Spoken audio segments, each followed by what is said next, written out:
Hello, नमस्कार. कसे आहेत सगळे? मस्त मजेत ना? मजेतच असायला हवं. मी सुकन्या स्वागत करते तुमचं आजच्या एका छानशा व्हिडिओमध्ये. आज दिवसाची सुरुवात किंवा व्हिडिओची सुरुवात पण मी देवपूजेपासूनच करते, कारण तुम्हाला सगळ्यांनाच माहिती आहे देवपूजा करायला मला खूप जास्त आवडतं. सो म्हटलं चला आता सकाळी अंघोळ वगैरे आवरून घेतली आणि आज खूप दिवसातून लवकर उठले होते आणि ठरवलं होतं की आज दुपारी पण झोपायचं नाही किंवा मोबाईल बघत पण जास्त वेळ बसायचं नाही आणि ठरवल्याप्रमाणे केलंसुद्धा. जास्त सकाळी मोबाईल न यूज करता सकाळी उठून घरातला सगळा पसारा आवरून घेतला. त्याच्यानंतर अंघोळ केली, झाडू वगैरे मारून घेतला आणि त्याच्यानंतर लगेचच दिवाबत्ती करायला आले. चहा वगैरे घेतला होता. सकाळी जेव्हा हे ऑफिसला जातात ना तेव्हा त्यांच्यासोबतच मी चहा घेते. इथं सगळ्या देवांना छान अंघोळ घालून घेतली, पूजा केली आणि ह्याच्या वेळेस म्हणजे झेंडूची फुलं आणलेली होती आकेतीच्या वेळेस, पण ती काय नंतर मी ठेवलीच नव्हती, म्हणजे त्या दिवशी यूज केली, परत काय वापरलीच नव्हती. म्हणून मग मला लक्षात आलं देवपूजा झाल्यानंतर की आपण ती फुलं पण देवाचरणी अर्पण करूयात, म्हणून मग मी झेंडूची फुलं आणली आणि ठेवायला घेतली. पानंसुद्धा आणलेली परत कलशाला लावायची माझ्या लक्षात राहिली नव्हती. म्हटलं उद्या गुरुवार आहे तर उद्याच्या दिवशी मस्त लावता येईल. आणि दिवसभर आज लाईट एवढी ये जा करत होती ना की काय सांगायलाच नको. देवपूजा माझी चालू असतानाच मध्येच लाईट गेली आणि असं लाईट गेली की खूप कसं तरी वाटतं. आज टी व्हीवरती खूप दिवसातून अशी देवाची गाणी लावली होती, कारण सकाळी सकाळी रिमोट माझ्या हातामध्ये होता. धनुष काय झोपेतून उठलेला नव्हता, त्यामुळे मला शांत अशी पूजा करता आली. मला ना नेहमी सोमवारच्या दिवशी किंवा गुरुवारी किंवा शनिवारी अशा 3 दिवसामध्येच मला नखं काढायची आठवण येते. आणि असं म्हणतात की त्या दिवशी नखं काढायचे नसतात, बुधवारी नखं काढलेली शुभ असतात असं म्हणतात.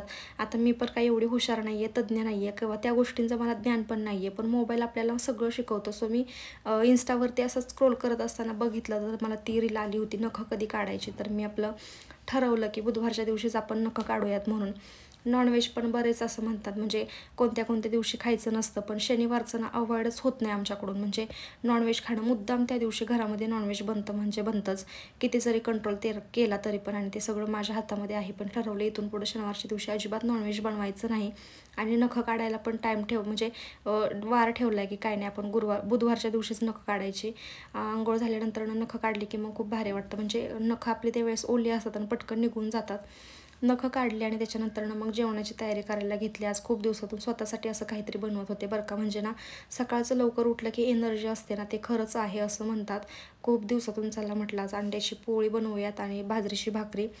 तुम्हाला मी मागाशी म्हटलंच ना, मी दिवाबत्ती करत असताना लाईट गेली होती, ती अजूनपर्यंत आलेली नव्हती. म्हणजे 1-2 वाजले तरी पण लाईट आलेलीच नव्हती. म्हणून म्हटलं चला आता अंधारातच काय आहे ते बनवून घेऊयात. आणि असा अंधार असला की किचनमध्ये थांबायला सुद्धा नको वाटतं. तरी पण मम्मीचा कॉल सुरू होता, त्याच्यामुळे मग मी बाजरीची भाकरी पहिली बनवून घेतली, एकच बनवली. धनुषला चारणार होते माझ्यासोबतच आणि अंड्याची पोळी पण बनवायला घेतली. खूप मस्त अंड्याची पोळी जमते मला. आणि मला कांदा टोमॅटो टाकून अजिबात आवडत नाही, पण मी आज केली होती. म्हणजे मी फोनवरती बोलण्याच्या नादात कांदा पण कट करून घेतला. आणि एवढा कांदा खायचा म्हटलं की जीवावरती येतं, कारण कांदा आधीच खूप तिखट आहे आणि मी एवढा जास्त काही कांदा खात नाही जेवणामध्ये, कधीतरीच खाते असं. आणि बोलता बोलता चिरून घेतला, म्हणून म्हटलं चला आता असं खायला जास्त आवडत नाही ना, तर थोडासा खाण्यासाठी ठेवते आणि थोडासा पोळीमध्ये टाकते. भरभरून कोथिंबीर आणि आपलं घरचं तिखट वगैरे टाकून मस्त झणझणीत पोळी बनवली. एवढी पण नाही झणझणीत बनवली, कारण माझ्यासोबत धनुष खाणार होता. इथे मस्त माझं साधं सिंपल असं जेवणाचं ताट रेडी आहे. चला मी जेवण करून घेते आणि मग आपण भेटूयात.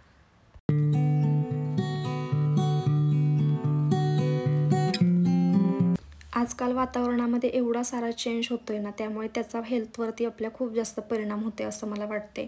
इतकी भरभर हवा सुटली होती, सगळं ढग आहेत ना काळे निळे झाले होते. असं वाटत होतं की थोड्या क्षणात पाऊस पडेल आणि खरंच पाऊस पडला, पण एवढं भारी वाटत होतं ना. पण हेल्थला प्रॉब्लेम होता त्याच्यामुळे कधीतरी नको वाटतं हे वातावरण. पण इट्स ओके, खूप छान वातावरण झालेलं होतं आणि खूप मस्त एन्जॉय केलं खिडकीमध्ये बसूनच. इतकं छान वारं सुटलेलं होतं. पाऊस वगैरे पडून गेला, त्याच्यानंतर थोड्या वेळ आम्ही बसलो धनुष आणि मी अशीच मस्ती करत. आणि मस्ती चालली होती तोपर्यंत आमचं पार्सल आलं आणि धनुष हातामध्ये काठी दिसते ना, तीच काठी घेऊन किती वेळ खेळत होता. पार्सल आलं ना की पहिलं ते ओपन करून बघायची खूप जास्त घाई होती. आणि धनुची अशी इच्छा होती की त्याच्या पप्पांसाठी यात काहीतरी आहे की मम्मी हे पप्पांचं आहे म्हणून. पण असं काही नव्हतं, ही माझ्यासाठी मी योगा पॅन्ट मागवली होती. डेली यूजला सुद्धा वापरू शकते, एकदम छान आहे. म्हणजे मला बघता क्षणीच खूप जास्त आवडलेली आणि मी ह्यांना विचारून घेतली घेऊ का, ह्यांना पण खूप जास्त आवडलेली. असं मिशोवरून जर असे कपडे घ्यायचं म्हटलं की थोडंसं हेच वाटतं. किचनमधल्या काही वस्तू घेतल्या तर काही टेन्शन नाही, कारण पण असे कपडे वगैरे घ्यायचे म्हटलं की थोडंसं कसं तरी वाटतं. आत्तापर्यंतचा माझा मिशोचा एक्सपिरियन्स आहे की एकही वस्तू मला आत्तापर्यंत फॉल्टी भेटलेली नाही किंवा फाटलेली भेटलेली नाही. सगळ्या गोष्टी व्यवस्थित भेटल्याच. तरी पण कपडे घेणं जरासं अवॉइड करते. पण पॅन्ट ना किमतीच्या मानाने खूप जास्त छान भेटली मला. 208 रुपयांना ही पॅन्ट भेटली आणि एकदम स्ट्रेचेबल आहे. अंगाबरोबर व्यवस्थित फिट बसते आणि मला फिट कपडेच घालायला जास्त आवडतात. पण जेव्हा मी व्यायाम वगैरे करणार आहे त्यावेळेस घालायला मला काहीच प्रॉब्लेम नाही आहे. ब्लॅक आणि ग्रेमध्ये असं कॉम्बिनेशन आहे. म्हणजे साईडला ब्लॅक कलर म्हणजे पूर्ण ब्लॅक कलर आहे आणि जे साईडला आहे ना ते ग्रे कलर आहे. खूप जास्त आवडले मला. ते सगळं अनबॉक्सिंग वगैरे करून घेतलं. त्याच्यानंतरनं काय काय म्हणजे काय झालं समजलंच नाही मला ना.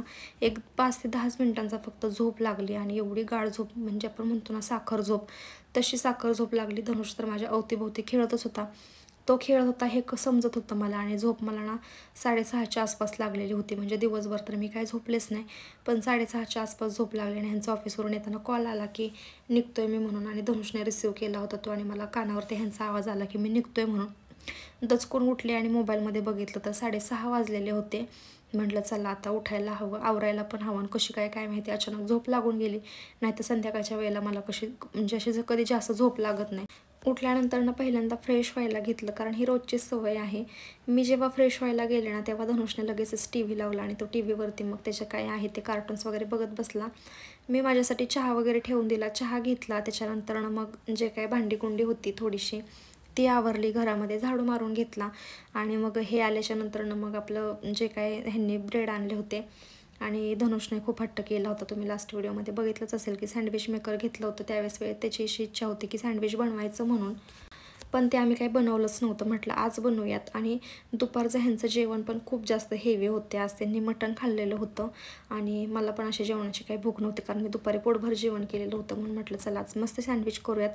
त्याच्यावरती पण मस्त पोट भरतं. 2 जरी खाल्लं तरी इनफ होऊन जातं आणि धनुषचं तर काय टेन्शनच नसते. मग हे खाल्ल्यानंतर मला भाज्या चिरून घ्यायच्या होत्या. म्हणजे कांदा, काकडी आणि गाजर होतं. तसं म्हटलं गाजर टाकूयात. टोमॅटो अवॉइड केलं कारण टोमॅटो आजकाल चांगले भेटतच नाही आहेत. खूप असं वेगळीच टेस्ट लागते म्हणून म्हटलं गाजर टाकूयात आणि निमित्त होतं. म्हणजे ते मला भाज्या तर चिरायच्याच होत्या, पण म्हटलं किचनमध्ये एकटं उभं राहून चिरण्यापेक्षा किंवा हे पण ऑफिसवरून कंटाळून आलेत, हे पण सोप्यावरती बसले होते. म्हटलं तिथंच जाऊयात आणि आपण गप्पा मारत मारत कामं करूयात. तिथं सगळ्या भाज्या कट करून घेतल्या. गप्पा मारत मारत कामं केली ना की कधी कामं होऊन जातात ना ते सुद्धा समजत नाही. इथं सुरीला व्यवस्थित धार नव्हती त्याच्यामुळे ना भाज्या एकदम बारीक चॉप झाल्या नव्हत्या. म्हणून म्हटलं की मला जमतील एवढ्या कट करून घेते आणि त्याच्यानंतर ना आपलं जे काही हे आहे ना चॉपिंगचं त्याच्यामध्ये टाकते, व्यवस्थित चॉप करून घेते आणि त्याच्याने व्यवस्थित बारीक होऊन जाईल. सगळं व्यवस्थित छान असं बारीक झालं. धनुषला ना असं मध्ये दाताखाली आलं की ते खूप असे चिडचिड करतो किंवा त्याला आवडत नाही, काढायचा प्रयत्न करतो. म्हणून म्हटलं आत्ताच आपण छान बारीक करून घेऊयात. भांड्यामध्ये काढून मी बाउलमध्ये ठेवलं. त्याच्यामध्ये सगळे सॉस वगैरे टाकले आणि त्यातून मग ना सॉस टाकून झाल्याच्यानंतर ब्रेडला पहिल्यांदा खाली चीज लावलं आणि त्याच्यानंतर जे काय कट म्हणजे करून घेतलेल्या ज्या भाज्या होत्या त्या सगळ्या टाकल्या. वरून परत चीज स्प्रेड केला आणि परत वरून ब्रेड ठेवून दिले. सगळं आधीच बनवून घेतलं, नाहीतर मग खूप जास्त पसारा होतो. तव्यावरती बनवायचं होतं ना त्यावेळेस आम्ही असंच करायचो की एक एक बनवत राहायचो आणि त्याला खूप जास्त वेळ लागायचा. पण आता म्हटलं मशीन आहे, पटपट होईल म्हणून मग सगळं एकदाच बनवून घेतलं. जास्त वेळ पण जायला नको आणि वेळ वाचवायचं जर असेल ना तर कामं अशी करायची म्हणजे सगळं एकदम करून घ्यायचं आणि त्याच्यानंतर मग करत बसायचं. इथं मस्त ब्रेडना ठेवून दिले सँडविच होण्यासाठी आणि एकदम व्यवस्थित काय प्रेस होत नव्हतं ते, म्हणजे थोडंसं ओपन राहतच होतं. म्हणजे मला असं वाटतं की किमतीच्या मानाने सँडविच मेकर खूप जास्त ओके आहे. इथं मस्त सँडविच तयार झाले.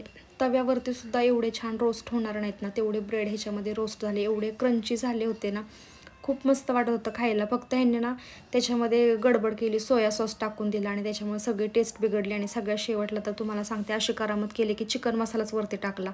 ह्यांना कोण सांगणार मला समजतच नाही आणि मी सांगून पण ते काय ऐकत नाहीत. मशीनचं एक वैशिष्ट्य आहे, क्लिनिंग आपण अशी करायची, सगळं त्या खाली बॉक्समध्ये पडतं आणि तो बॉक्स इझीमध्ये बाहेर काढता येतो. आणि इथं मस्त सँडविच तयार झालेले होते. पहिल्यांदा कट करून म्हटलं धनुषला खायला द्यावं कारण पहिला नंबर नेहमी त्याचा असतो आणि त्याला ज्या गोष्टी आवडतात त्या घरामध्ये जेव्हा बनतात ना तेव्हा खूप जास्त आनंद होतो त्याला. आणि मला असं वाटतं की मुलाच्या आवडीचं नाही करायचं तर मग कोणाच्या आवडीचं करायचं. तर चला या छान अशा सँडविचसोबत मी आजचा व्हिडिओसुद्धा इथंच थांबवते. तुम्हाला जर व्हिडिओ आवडला असेल तर नक्की व्हिडिओला लाईक करा. चॅनलवरती नवीन असाल तर सबस्क्राईब करायला पण विसरू नका. आपण भेटूयात उद्याच्या व्हिडिओमध्ये. तोपर्यंत स्वतःची काळजी घ्या आणि बाय बाय.